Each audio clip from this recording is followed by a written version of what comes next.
بسم اللہ الرحمن الرحیم۔ عزیز سامعین، آج ہمارے درس کا موضوع انسان کا وفادار کون۔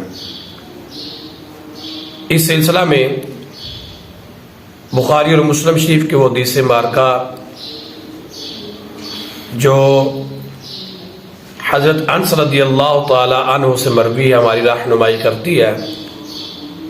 حضرت انس فرماتے ہیں کہ کریم آقا علیہ الصلوۃ والسلام نے فرمایا یتبع المیت ثلاثۃ، کہ جب بندہ مرتا ہے نا تو اس کے ساتھ تین طرح کے لوگ جو ہے نا وہ جاتے ہیں، اس کی اتباع تین کرتے ہیں۔ فیرجع اثنان ویبقى معه واحد، اور دو وہ واپس لوٹ آتے ہیں، یعنی جنازہ پڑھنے کے بعد اس کو دفنانے کے بعد دو واپس لوٹ آتے ہیں۔ فیرجع اثنان، دو واپس آ جاتے ہیں۔ وَيَبْقَى مَعَهُ وَاحِدٌ، اور ایک جو ہے وہ اس کے ساتھ رہتا ہے، یعنی قبر میں بھی اس کے ساتھ رہتا ہے۔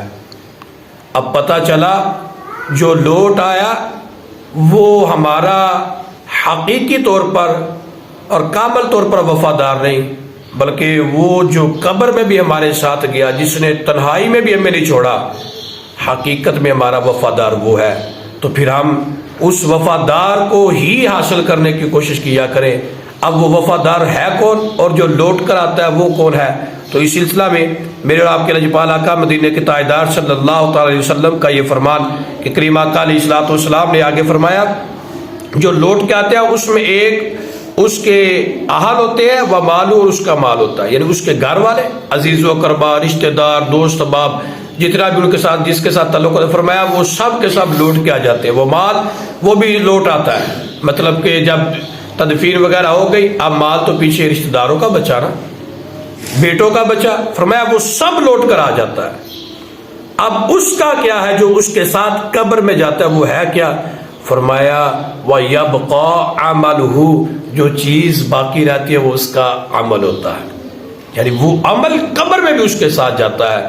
تو پھر ہمیں چاہیے کہ ہم اعمال صالحہ کرنے کی کوشش کریں تاکہ یہ اعمال صالحہ جو ہے ہمیں قبر میں بھی فائدہ پہنچائے، کل حشر میں بھی فائدہ پہنچائے۔ اس سلسلہ میں مزید کہ انسان کی یہ خواہش ہوتی ہے کہ یہ بھی مال میرا ہے، یہ بھی میرا ہے، مگر اس سلسلہ میں اب دیکھیے گا کہ انسان کا مال ہے کیا۔ حضرت ابو ہریرہ رضی اللہ تعالیٰ عنہ سے یہ حدیث پاک مروی ہے۔ اب دیکھیے کہ انسان کا مال ہے کیا، کہ میرے اور آپ کے لجپال آقا مدینے کے تاجدار صلی اللہ تعالیٰ علیہ وسلم نے فرمایا یقول العبد مالی مالی، کہ انسان ہر وقت یہ کہتا ہے یہ میرا مال ہے، یہ میرا مال ہے، یہ گھر میرا، یہ کوٹھی میری، یہ بنگلے میرے، یہ گاڑی میری، یہ جائیداد میری، ہر وقت وہ یہ کہتا ہے مالی مالی، یہ میرا مال، یہ میرا مال۔ مگر فرمایا وَإِنَّ مَالَهُ مِن مَالِهِ ثَلَاثٌ، حالانکہ جو اس کا مال ہے نا وہ صرف تین ہے، یعنی تین طرح کا صرف اس کا مال ہے۔ ان میں سے پہلا فرمایا ما اکل فافنا، جو اس نے کھایا فنا ہو گیا،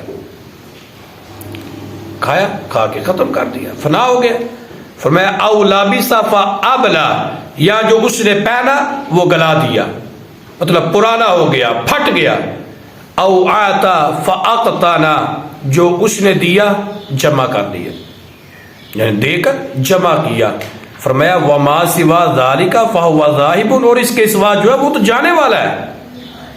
وتارکہ للناس، اور وہ لوگوں میں جو ہے نا لوگوں کے لیے چھوڑنے والا ہے، وہ اپنے رشتہ داروں بیٹوں کے لیے چھوڑنے والا ہے، وہ تو جانے والا ہے۔ فرمایا یہ تین ہے تیرے، جو تو نے کھا لیا، جو تو نے پہن لیا، اور جو تو نے اللہ کی راہ میں دے دیا وہ جمع ہو گیا۔ اب جو اللہ کی راہ میں تو دیتا ہے وہ جمع ہوتا ہے، اس کے لیے جب وہ قیامت برپا ہوگی پھر وہ تیرا دیا ہوا مال تیرے قیامت کے دن بھی کام آئے گا۔ دینے سے مراد کیا ہے؟ فرمایا وہ راہ خدا میں دینا ہے۔ راہ خدا میں دینے سے مراد یہ ہے کہ وہ اپنے بال بچوں کو دے پھر بھی اس کے لیے وہ فائدہ دے گا، ٹھیک ہے۔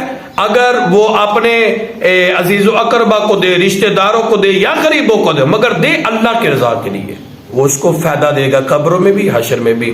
اس سلسلہ میں میرے آپ کے لجپال آقا صلی اللہ علیہ وسلم نے فرمایا نا، کریم آقا علیہ السلام فرماتے ہیں بھی بات یہ ہے کہ پانچ چیزوں سے پہلے غنیمت جان لو۔ ان میں سے ایک جو کریم آقا علیہ السلام نے فرمائی فرمایا شباب کا قبل حرامی کا، جوانی کو تو غنیمت جان اس سے پہلے کہ تجھے بڑھاپا آ جائے، یعنی جوانی کو غنیمت جان، بڑھاپا آنے سے پہلے، اور بیماری آنے سے پہلے اپنی صحت کو غنیمت جان لے۔ فرمایا وغنا کا قبل فقری کا، اور اس امیری کو غریبی آنے سے پہلے غنیمت جان، وفراغ کا قبل شغلی کا، اور مصروف ہونے سے پہلے فراغت کو غنیمت جان، وحیات کا قبل موتی کا، اور موت آنے سے پہلے زندگی کو غنیمت جان۔ اے انسان، اس میں جو آج ہمارا درس جو موضوع ہے اور حدیث مبارکہ کا جو حصہ وہ غنا کا قبل فقری کا، کہ مال ہے آپ کے پاس تو اس کو غنیمت جان اس سے پہلے کہ یہ مال جو ہے وہ تجھ سے چھین لیا جائے اور فقیری تجھے دے دی جائے۔